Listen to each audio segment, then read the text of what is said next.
After 10 years of silence, my daughter hissed at the funeral.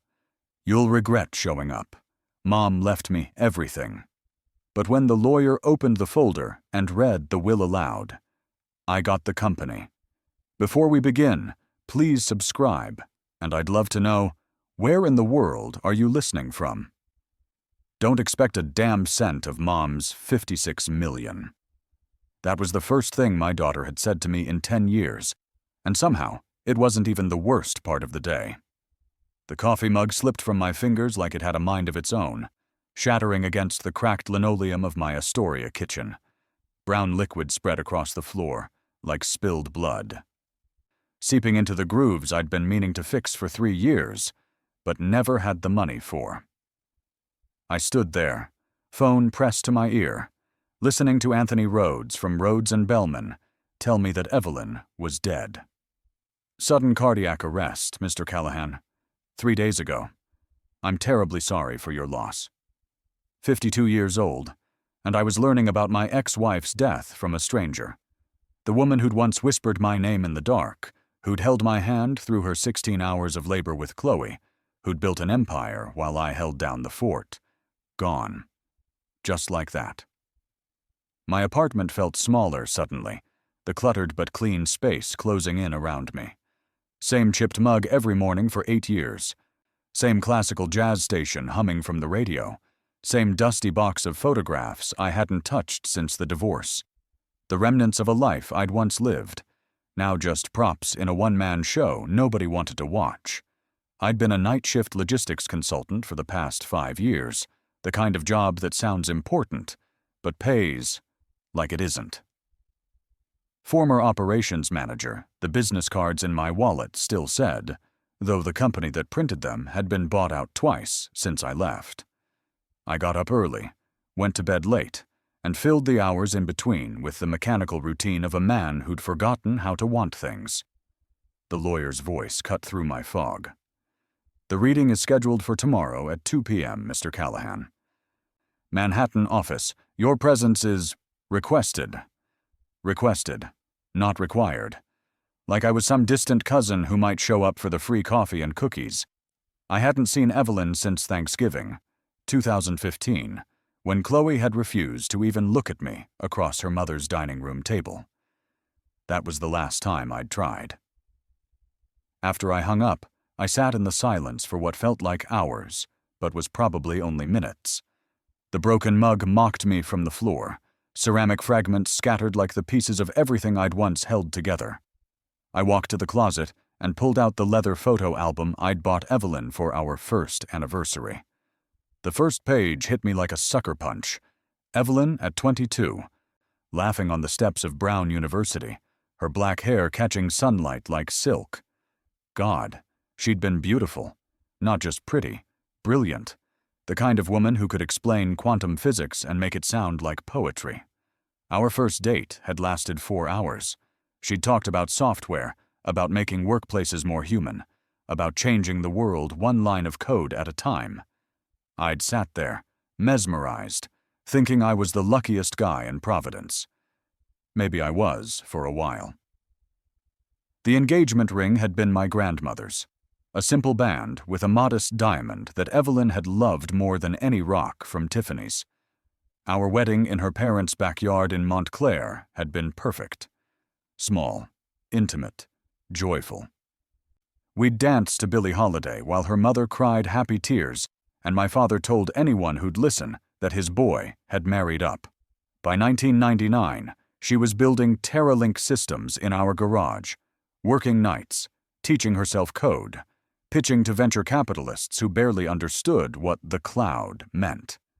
She was 5 years ahead of her time, maybe 10. I'd been her infrastructure, editing pitch decks at midnight, watching Chloe so Evelyn could take investor calls, believing in her vision even when the bank account hit 0. I'd been happy to stay behind the curtain, proud even. She was the star, and I was content being the roadie who made sure the show went on. Now I realized I'd disappeared so completely that even my own daughter had forgotten I was ever central to any of it. 2002, Chloe's birth after 16 hours of labor, that left Evelyn exhausted, but radiant. I'd held my daughter for the first time, counting her fingers and toes, swearing I'd protect both of them from everything the world could throw at us. Evelyn had whispered, "She's going to rule the world someday." And I'd believed her. Hell, I'd wanted to help make it happen. But somewhere between the garage startup and the Manhattan penthouse, between the sleepless nights and the business dinners I wasn't invited to, I'd become a stranger in my own life. And now Chloe hated me with a precision that could only come from years of practice. The phone rang again at 3:17 p.m. I almost didn't answer it, but the caller ID showed a number I recognized, even though I hadn't seen it in years. "Don't get your hopes up." Chloe's voice was ice wrapped in silk, each word carefully chosen for maximum damage. "Mom left everything to me. You're getting exactly what you deserve. Nothing." I opened my mouth to respond, to say something, anything, but she'd already hung up. The dial tone buzzed in my ear like an angry wasp, and I realized how deep her hatred ran, how carefully Evelyn had nurtured it, or at least never corrected it. If I wasn't even in her legacy, why the hell had Rhodes summoned me to the reading? I cleaned up the broken mug, swept the ceramic pieces into the trash, mopped up the coffee with paper towels that soaked through to my fingers. Then I pulled out my one good suit, the same one I'd worn to Chloe's 8th grade graduation, back when she still hugged me goodbye. I told myself I'd go to the reading for closure, not for money, but deep down, beneath the resignation and the years of small defeats, something else stirred. I wanted answers, maybe even justice. As I closed my suitcase, lightning struck outside my window, illuminating the Queen's skyline in stark black and white. I muttered to myself, "If this is war, I should have brought armor." It didn't fall apart overnight. It unraveled, thread by thread, while we smiled for holiday cards and lied through bedtime stories. The golden years felt like someone else's life now, sitting in my Queen's apartment with thunder rolling outside. But they'd been real once. 1999 to 2007, 8 years when everything seemed possible, and failure was just a word other people used. Evelyn officially launched TerraLink systems in our Stamford garage, transforming the space into something that looked like mission control for a moon landing.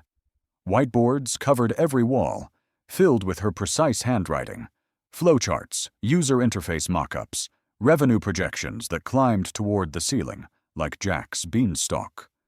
Folding tables held 3 mismatched computers and enough coffee cups to stock a diner. I kept my job at Northeast Logistics, bringing in the steady paycheck that kept the lights on, while Evelyn chased her digital dreams. It felt like the most natural division of labor in the world. She built the future. I handled the present. When Chloe arrived in 2002, red-faced and perfect, we had our family rituals locked down. Friday movie nights with buttered popcorn scattered across our sectional sofa, Sunday pancakes that I'd flip while Chloe giggled from her high chair, and Evelyn read market reports. Summer trips to Cape Cod, where we'd build sandcastles, and Evelyn would sketch software architecture in the sand. TerraLink grew slowly at first, like a plant stretching toward sunlight.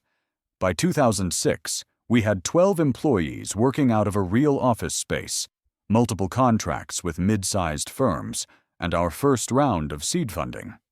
I built Evelyn her first executive desk by hand that Christmas, solid oak with hidden cable management and a secret drawer for her favorite pens. She'd cried when she saw it, actually cried, and told me it was the most beautiful thing anyone had ever made for her. That desk still sits in the TerraLink headquarters. I'd seen it in a magazine profile about her office design. But success changed Evelyn the way money changes lottery winners, gradually, then all at once. She started dressing differently, trading her jeans and brown university sweatshirts for sharp blazers and silk scarves that cost more than my monthly Metro card. Her vocabulary shifted too, filling up with phrases like agile integration and scalability metrics. She began attending networking events alone, saying I wouldn't enjoy the technical discussions, which was probably true, but still stung. Chloe started asking questions I didn't know how to answer. Why is Mommy always at work? Why doesn't she read me stories anymore? Why does her phone buzz during dinner? I'd make excuses. Mommy's building something important, sweetheart. It's going to help a lot of people. But the truth was, I was starting to wonder if Evelyn remembered that people included the ones living in her own house. The missed kindergarten play was the first real crack. Evelyn had promised Chloe she'd be there, front row, camera ready. But when the curtains opened and Chloe looked out into the audience in her paper crown and silver wings, searching for her mother's face, all she found was me. I clapped loud enough for 2 parents, took enough pictures for 3, but I couldn't fill the empty seat beside me. Where was Mommy? Chloe asked on the drive home, her costume crumpled in her lap. She was on a deadline, baby. Important work stuff. More important than me? I should have said no immediately. Should have pulled over and held her and promised that nothing would ever be more important than her. Instead, I hesitated just long enough for her to see the truth in my silence.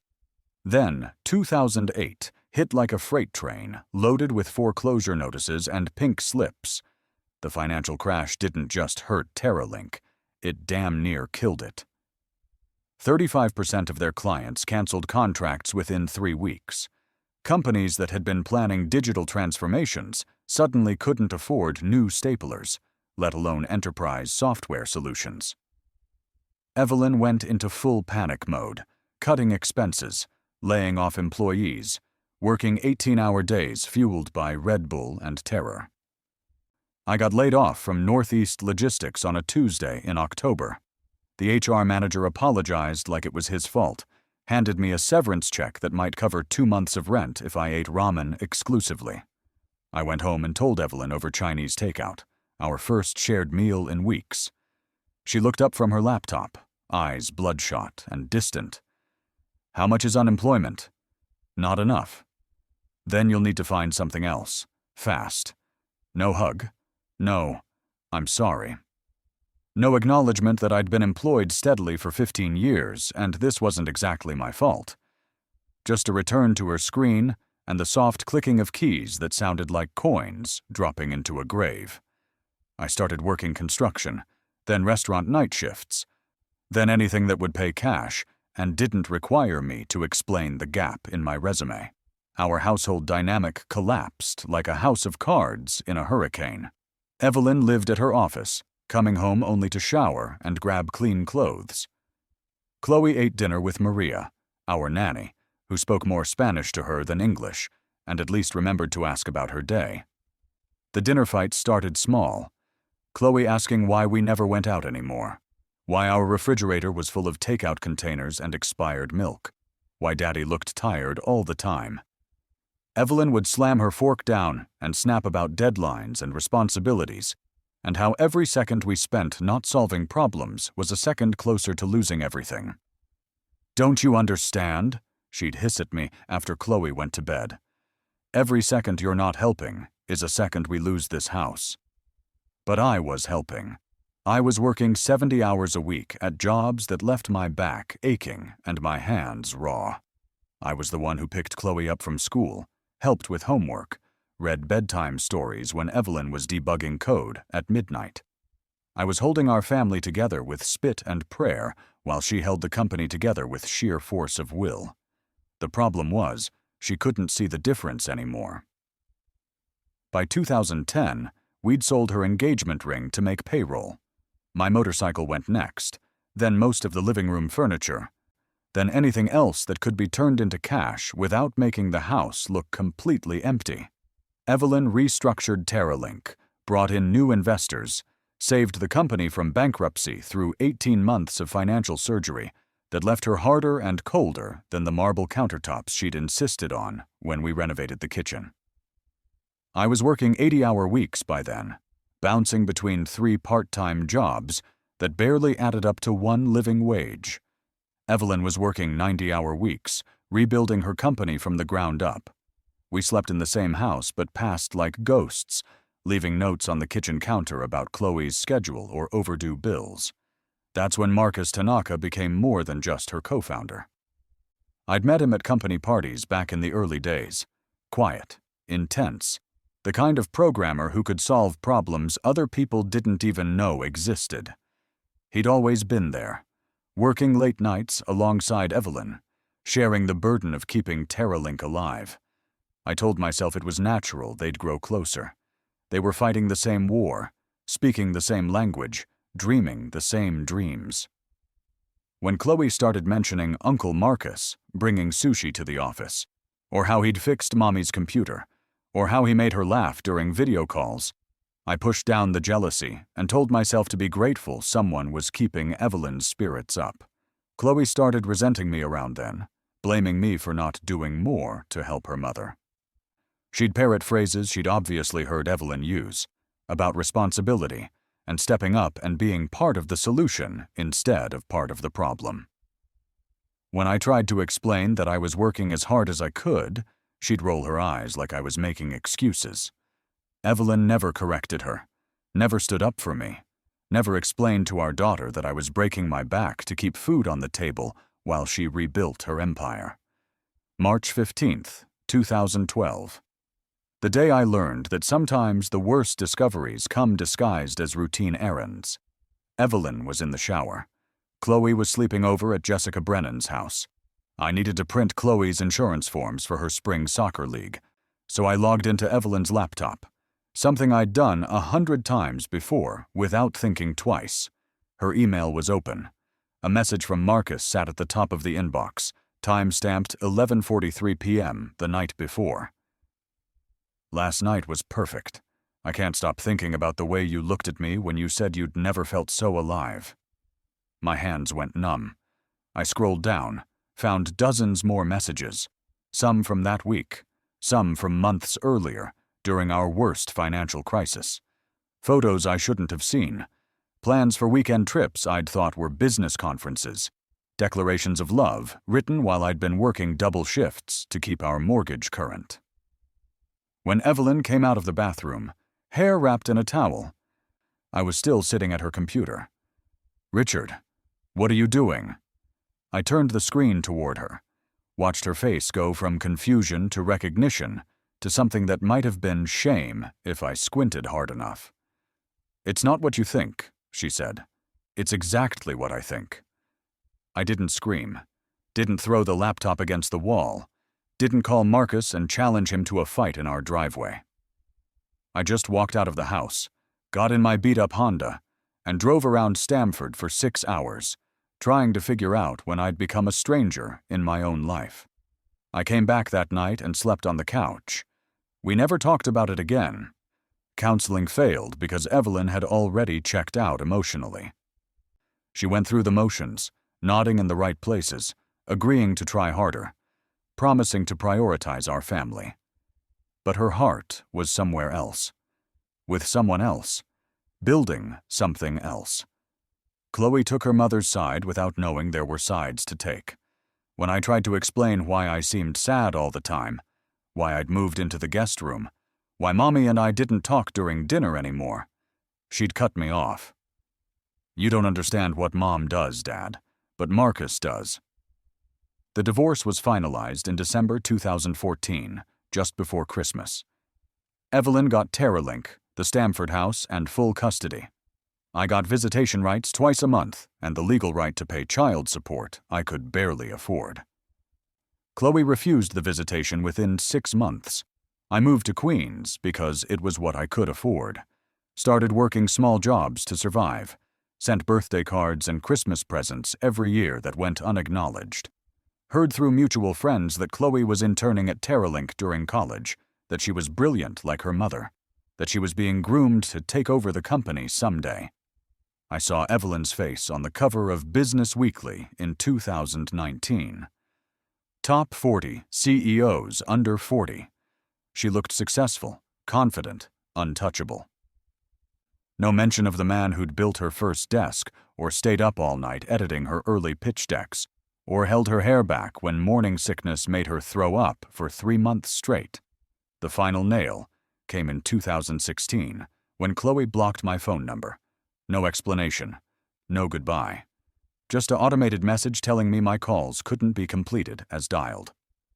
I stared out my window at the Queen's skyline, remembering how it felt to matter to someone, to be essential instead of expendable, to build something instead of just surviving day by day. Tomorrow I'd face both of them, my dead ex-wife's legacy and my living daughter's hatred. I still didn't know why Rhodes had called me to the reading, but as I packed my only good suit, I caught my reflection in the bedroom mirror. For the first time in years, I looked like a man with somewhere important to be. I came to bury my past, but the dead weren't the only ones waiting in the ground. The subway ride to Greenwood Cemetery felt like traveling through a time machine, built by someone with a sick sense of humor. Every station reminded me of somewhere Evelyn and I had been. Canal Street, where we'd bought our first couch. Union Square, where she'd pitched her first investor over coffee that cost more than my lunch.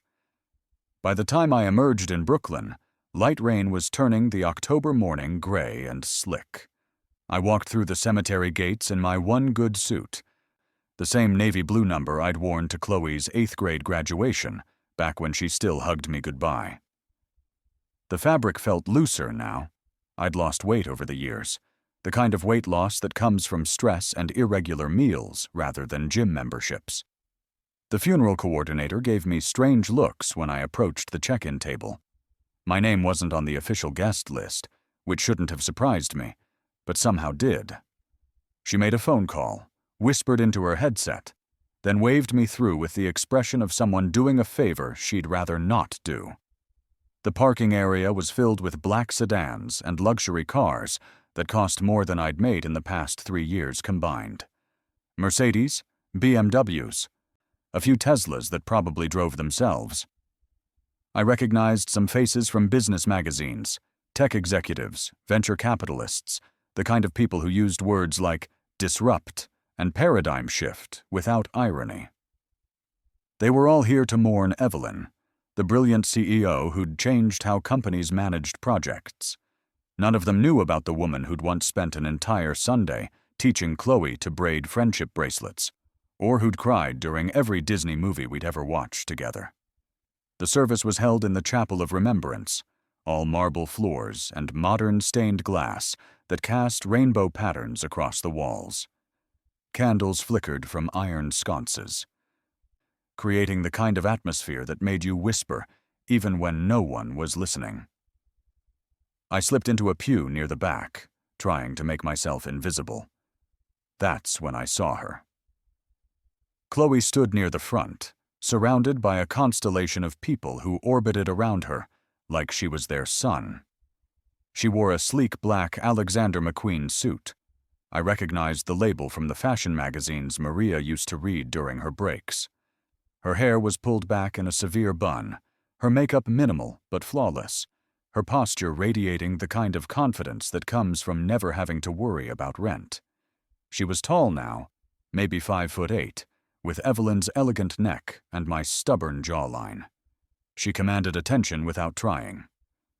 Fielding condolences with the practiced grace of someone who'd been groomed for moments like this, I felt pride, then guilt, then a dread so sharp it made my chest tight. She'd become exactly what Evelyn had wanted, and nothing like the little girl who used to fall asleep in my lap during Sunday afternoon movies. During a quiet moment, when the crowd had thinned and the photographer had moved to capture other grief-stricken faces, I walked toward the casket. Evelyn lay in matte ivory silk, her face restored with makeup that made her look almost angelic. The mortician had done good work. She looked peaceful, younger somehow, like she'd finally stopped carrying the weight of building an empire. I whispered, "You deserved better than what we became." Then I placed something beside the casket, an old photo from our Montauk picnic in 1999. The 3 of us on a beach blanket, Chloe barely 2 years old, all of us laughing at something I couldn't remember anymore. The photo was weathered and folded from years in my wallet. but the happiness in it was still bright. "Look who showed up." The voice behind me was dripping with sarcasm, pitched loud enough for half the chapel to hear. I turned to find Chloe standing 3 feet away, her expression a masterpiece of controlled contempt. The absentee dad finally remembers he had a wife and a daughter. I tried to keep my voice steady, respectful of where we were. "I didn't come here to fight, Chloe." "That's funny, because you've been fighting your way out of responsibility since I was 9. She moved closer, positioning herself between me and the rows of mourners who were now openly staring. Some had their phones out, probably live-tweeting the drama. I could see the headlines already. "Tech heiress confronts deadbeat dad at mother's funeral." I tried to walk away, to take the high road, to be the bigger person. But Chloe had other plans. As I stepped past her, she stuck her foot out, a move so deliberate, so calculated that I almost had to admire its precision. I stumbled forward, my arms windmilling as I fought for balance, and went down hard on the wet marble floor. My umbrella clattered away, my coat scattered, and for a moment that felt like an hour, I lay there in front of everyone who'd ever mattered to Evelyn. Audible gasps rippled through the chapel. Someone whispered, "That's the ex-husband." Another voice, "Oh my God, did she just—" I got up slowly, face burning but somehow still composed. Every eye in the room was on us now, watching this family drama play out in real time. I brushed off my coat, picked up my umbrella, and looked at my daughter. "You can hate me all you want," I said quietly, "but this is your mother's funeral. Don't make a circus out of it." For just a second, her expression flickered. Surprise, shame, something human beneath the armor she'd built around herself. But it vanished as quickly as it had appeared. An elderly woman, someone who'd known Evelyn from college by the look of her, approached with concern written across her face. "Chloe, dear, maybe we should—" "Stay out of this," Chloe snapped, her voice cutting through the chapel like a blade. "He doesn't belong here." The funeral director materialized from nowhere, a thin man in an expensive suit who'd clearly dealt with family drama before. He spoke in hushed, urgent tones about maintaining the dignity of the service, about respect for the deceased, about ending the disruption, or ending the ceremony altogether. I was ready to leave, ready to walk out of that chapel and never look back, to let Chloe have her moment, and her hatred, and her inheritance. But before I could move, a familiar voice cut through the tension. "Mr. Callahan? Ms. Callahan." Anthony Rhodes stood at the back of the chapel, his presence commanding instant silence. He was younger than I'd expected from his phone voice, maybe 45, with silver threading through dark hair and the kind of calm authority that comes from handling other people's worst moments for a living. "We need to speak privately about Evelyn's will." Chloe's mask slipped completely. "What will? I already know what's in it. Everything's mine." Rhodes smiled, not warmly, but not unkindly either. The smile of a man who'd seen this movie before and knew how it ended. "There are unexpected provisions," he said. "You're both named. Mandatory reading tomorrow, 2 p.m., 47th and Madison." The chapel had gone dead quiet. Even the candles seemed to stop flickering. Chloe stared at Rhodes like he'd just told her the moon was made of cheese, her carefully constructed composure cracking like ice on a warm pond. She turned back to me, her voice dropping to a whisper that somehow felt more dangerous than her earlier shouting. "Guess I'll let you watch me inherit everything. Should be good for your ego." She walked away then, her heels clicking against the marble like gunshots. Her entourage followed, leaving me standing alone near Evelyn's casket with half the tech world's elite staring at me like I was an interesting car accident.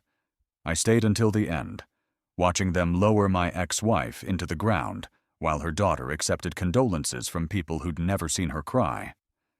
When it was over, When the last black sedan had pulled away and the cemetery workers had started cleaning up, I walked toward the subway station. That's when I saw him. Marcus Tanaka stood near the cemetery's east gate, partially hidden behind a mausoleum that looked like a miniature cathedral. He was older than I remembered, his hair completely gray now, his face lined with the kind of wrinkles that come from years of squinting at computer screens. But it was definitely him, and he was smirking, not grieving, not mourning the woman he'd supposedly loved enough to destroy my marriage over.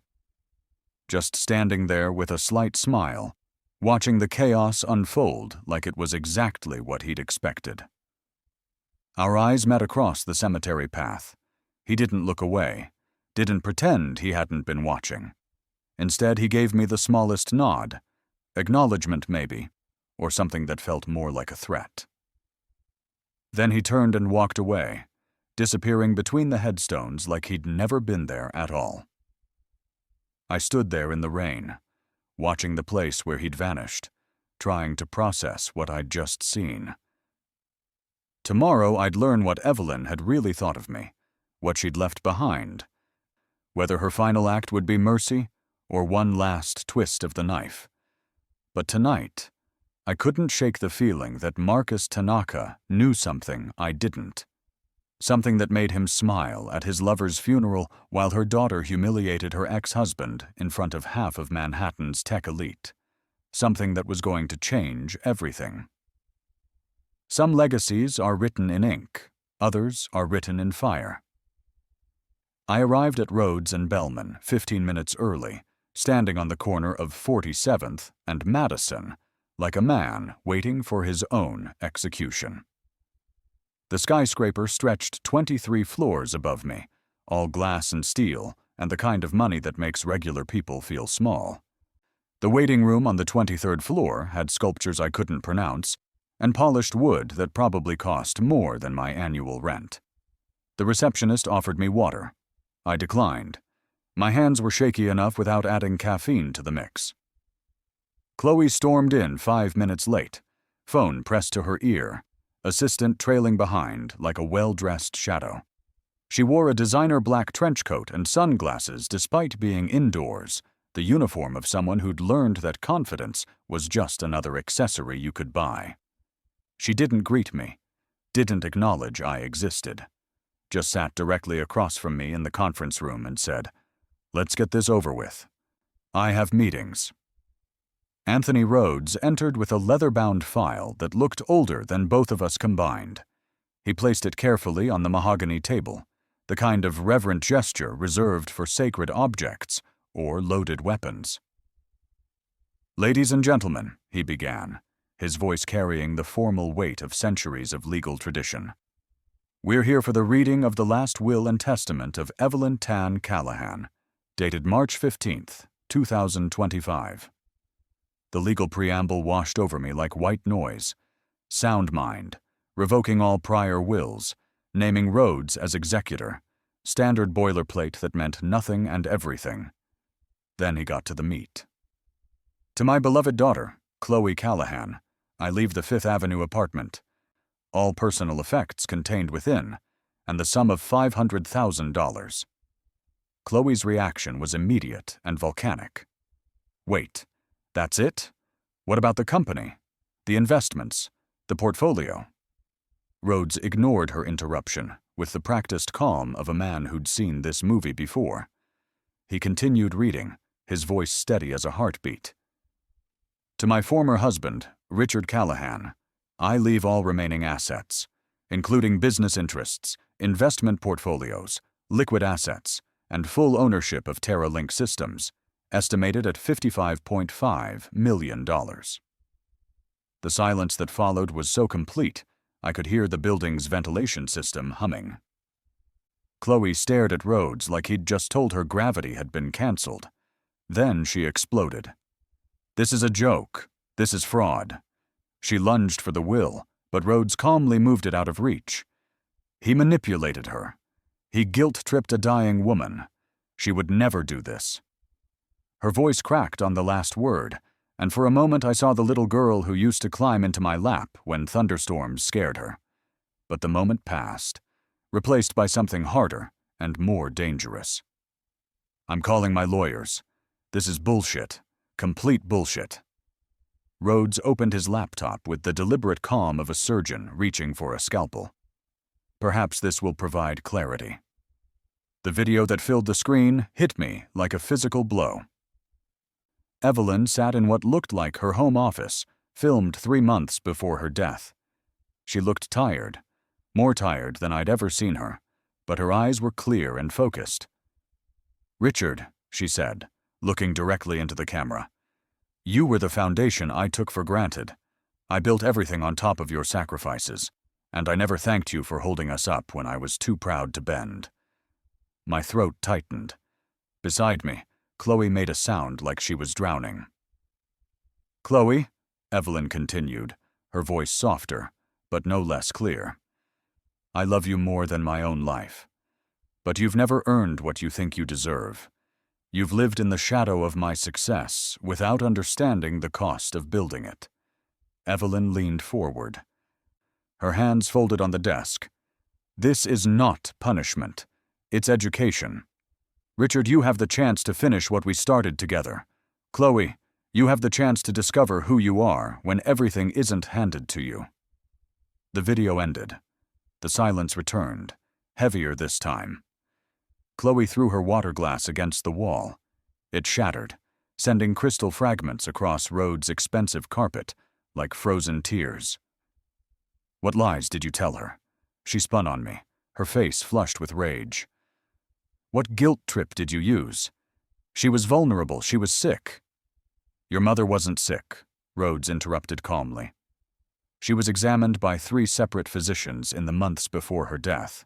All confirmed she was of sound mind and body. The cardiac arrest was sudden and unexpected." He opened another file, this one thicker. The will was reviewed by 3 different law firms. 6 witnesses were present during the signing. Mrs. Callahan specifically instructed us not to inform either of you of its contents until after her death. I was still processing what I'd heard. Not just the money, though $55 million was more than I'd ever imagined touching, but Evelyn's words. She hadn't forgotten. She'd remembered everything. The garage startup, the pitch decks I'd edited at midnight, the way I'd held Chloe so she could take investor calls, the desk I'd built by hand. The years I'd worked double shifts to keep the lights on while she rebuilt her company from the ashes of the financial crisis. She'd seen it all, remembered it all, and somehow, in her final act, she'd decided it mattered. "I'll sue," Chloe said, her voice dropping to a whisper that was somehow more menacing than her shouting. "I'll hire every lawyer in Manhattan. I'll ruin you." Rhodes slid another folder across the table. "You're welcome to try, Ms. Callahan, but I believe you'll find the documentation quite comprehensive." Chloe grabbed the folder, her hands shaking as she flipped through pages of medical reports, witness statements, and legal certifications. With each page, her face grew paler. "This can't be real," she muttered. "She wouldn't do this to me. She wouldn't leave everything to him." But even as she said it, I could see the doubt creeping in. The growing realization that maybe, just maybe, her mother had seen things differently than she'd imagined. "Mr. Callahan," Rhodes said, turning to me as Chloe continued to flip through the evidence of her disinheritance. "There's one more thing. You're now the majority owner and CEO of TerraLink Systems. The board is expecting you this afternoon." Chloe stood up so fast her chair toppled backward. "CEO? He doesn't know anything about running a company. He's a logistics consultant who lives in Queens." "Your mother seemed to believe otherwise," Rhodes replied. Chloe gathered her things with sharp, angry movements. Her assistant hovered nearby, probably calculating how quickly they could get to a different law firm. "This isn't over," she said, pointing at me like I was something she'd scraped off her shoe. "I don't know what you did, but I'll figure it out. And when I do, I'll make sure everyone knows exactly who you really are." She stormed out, her heels hammering against the marble floor like nails being driven into a coffin. The assistant followed, clutching files and looking like she'd rather be anywhere else. Rhodes and I sat in the sudden quiet, surrounded by the debris of a family that had been broken long before today. "She'll challenge the will," he said matter-of-factly. "I know. She'll lose. I know that too." He studied me with the expression of a man trying to solve a puzzle. "Your wife, ex-wife, was very specific about her wishes. She wanted you to have this opportunity. The question is, what are you going to do with it?" I looked out the conference room windows at Manhattan spread below us like a circuit board, all connections and power flowing in patterns I was only beginning to understand. "I have no idea," I said honestly. Rhodes smiled, the first genuine expression I'd seen from him. "That's probably the right answer. The board meeting is at 4 p.m. I'll have a car pick you up." As I rode the elevator down 23 floors, I tried to process what had just happened. In the space of an hour, I'd gone from a night shift logistics consultant to the owner of a $50 million company. From a man his own daughter despised to someone Evelyn had trusted with her life's work. The elevator doors opened onto the lobby, and I stepped out into a world that looked exactly the same, but felt completely different. My phone buzzed, a text from an unknown number. "Congratulations on your windfall. We should talk. MT. Marcus Tanaka." The man who'd destroyed my marriage was now reaching out like we were old friends. The man who'd been smirking at Evelyn's funeral had something to say about my inheritance. I deleted the message without responding, but I couldn't shake the feeling that this was far from over. Chloe would challenge the will, Marcus had his own agenda, and I was standing in the middle of a game I didn't understand with pieces I'd never learned to move. But for the first time in 10 years, I felt like I had a chance to matter again. To build something instead of just surviving. To finish what Evelyn and I had started together in that garage in Stamford, back when we thought love and ambition could coexist. The question was whether I was strong enough to handle what came next. You don't need weapons to destroy someone, just the truth and a good lawyer. I stood on the corner of 47th and Madison for 10 minutes after leaving Rhodes' office, watching Manhattan rush past me like I was a rock in a river. Nothing looked different, but everything had changed. I owned a $50 million company. My daughter hated me even more than before, and my dead ex-wife had just handed me the keys to her kingdom. That night, I sat in my Queens apartment with a single beer, staring at the wall where I'd hung a picture of Chloe at age 6, gap-toothed and laughing on a swing set. No celebration. Just questions I couldn't answer, and a phone that wouldn't stop buzzing with calls from reporters who'd somehow gotten my number. 2 days later, Sarah Chen picked me up in a black sedan that cost more than I'd made last year. She was Terralink's chief operating officer, mid-40s, sharp-eyed, the kind of executive who could run a meeting in 3 languages and still have time for lunch. "Mrs. Callahan spoke about you," she said, as we pulled up to the glass tower in Midtown. "She said you were the reason she ever dared to dream this big." Terralink headquarters was everything I'd expected, and nothing I was prepared for. 230 employees spread across 12 floors, working on projects for Fortune 500 companies with budgets that made my head spin.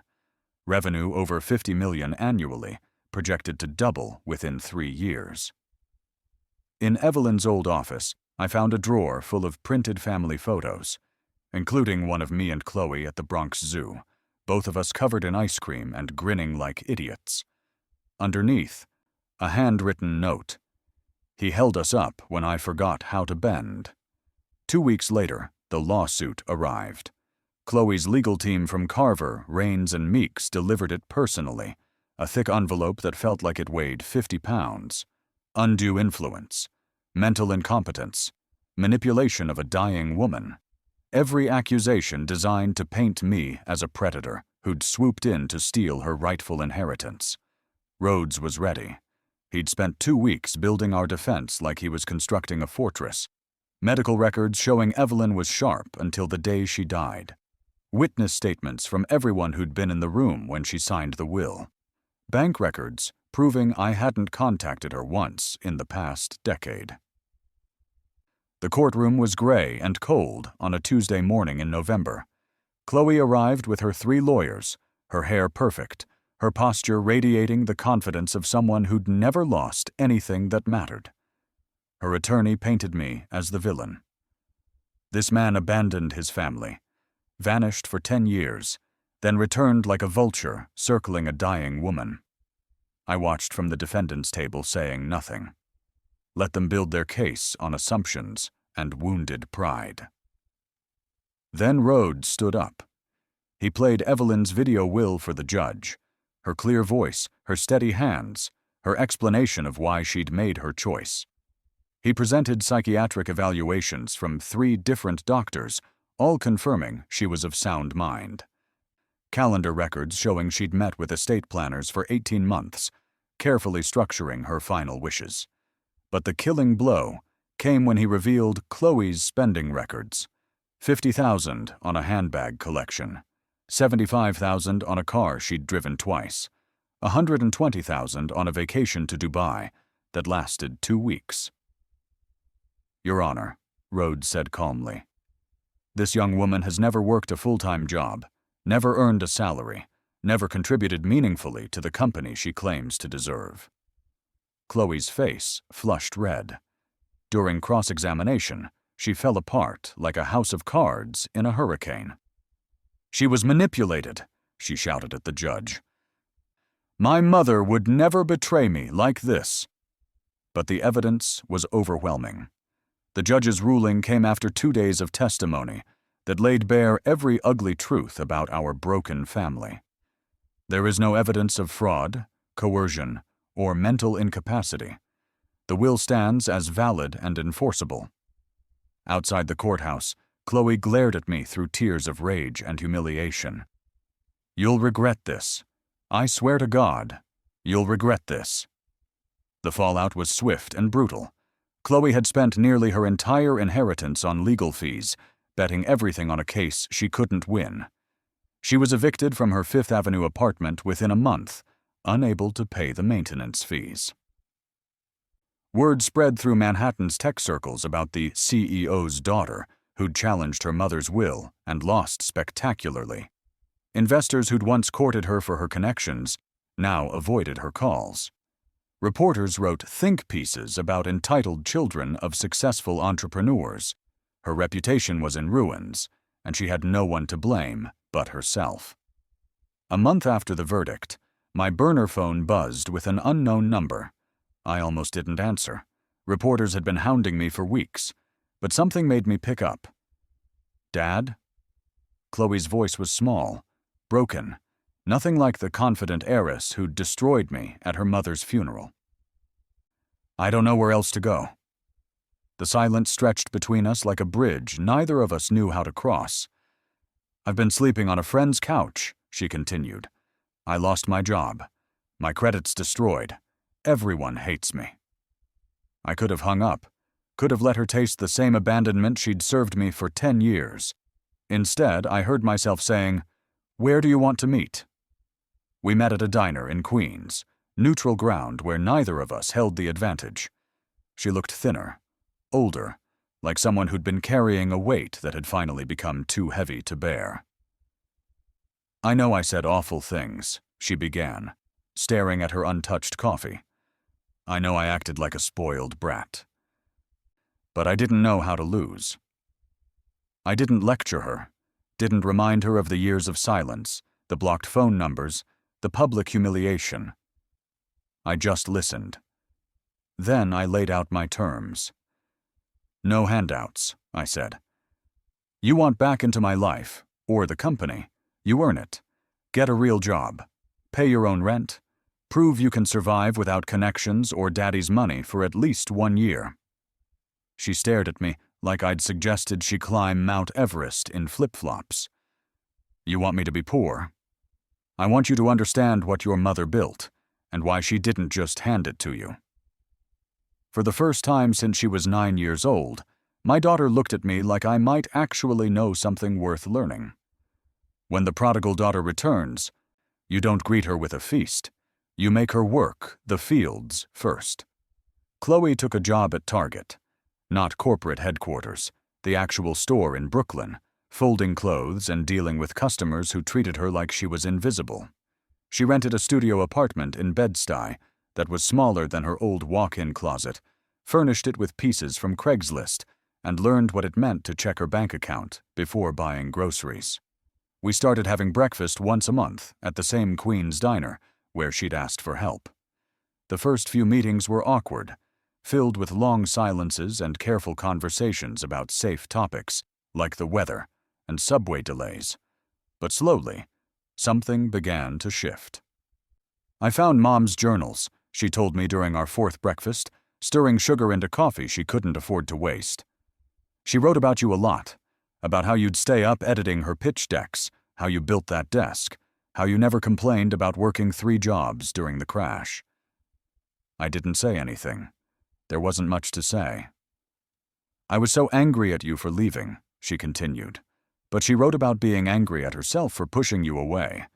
She knew what she'd done. After 8 months of retail work and ramen dinners, Chloe showed up at my Terralink office with a business plan, tucked under her arm, like a shield. I want to start something, she said, sitting across from my desk, the same desk I'd built for Evelyn 20 years ago. A mental health platform for women in tech who are burning themselves out. I've been researching it, talking to people, understanding the problem. She handed me a folder filled with market research, user interviews, financial projections that actually made sense. The handwriting was hers, but the discipline behind it was something new. I don't want money, she said quickly, like she expected me to refuse. Just advice, maybe some connections when I'm ready. But I want to build it myself. I looked at her, really looked at her, and saw something I hadn't seen since she was little.